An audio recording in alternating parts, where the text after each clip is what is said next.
পাহাড়ের ঢালে গ্রামের ছেলেদের উৎসব। একটি সবুজ পাহাড়ের ঢালে রঙিন ফুলে ভরা বাগান যেন স্বপ্নের মতো ছড়িয়ে আছে। উজ্জ্বল নীল আকাশের নিচে দাঁড়িয়ে থাকা লম্বা পাহাড়গুলো প্রকৃতিকে সাজিয়ে তুলেছে, আরও মহিমান্বিত করে।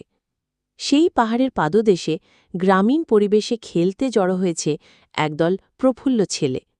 তারা হাসছে, দৌড়াচ্ছে, ফুলের বাগান ভরে উঠছে তাদের উচ্ছ্বাস আর আনন্দের কলতানে। খেলাটিকে ঘিরে তাদের চোখে মুখে ফুটে উঠেছে এক অনন্য উত্তেজনা। খেলার মুহূর্ত ঘনিয়ে আসছে প্রতিযোগিতার রোমাঞ্চে। প্রতিটি ছেলে তার সর্বোচ্চ চেষ্টা করছে জিততে। চারপাশে উল্লাস আর চিৎকার, মনে হচ্ছে বাগানও যেন ছেলেদের খুশিতে নেচে উঠছে। অবশেষে আসে সেই প্রতীক্ষিত সময়, বিজয়ীর নাম ঘোষণা। উজ্জ্বল হলুদ শার্ট পরা এক তরুণ দক্ষিণ এশীয় ছেলে প্রথম পুরস্কার জিতে নেয়।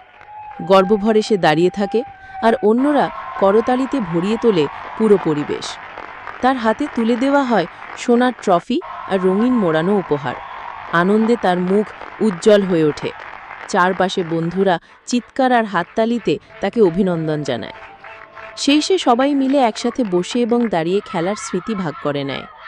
তারা হাসছে, গল্প করছে, করতালি দিচ্ছে, আর পাহাড় আর ফুলের বাগান মিলেমিশে যেন তাদের উদযাপনকে আরও রঙিন করে তোলে।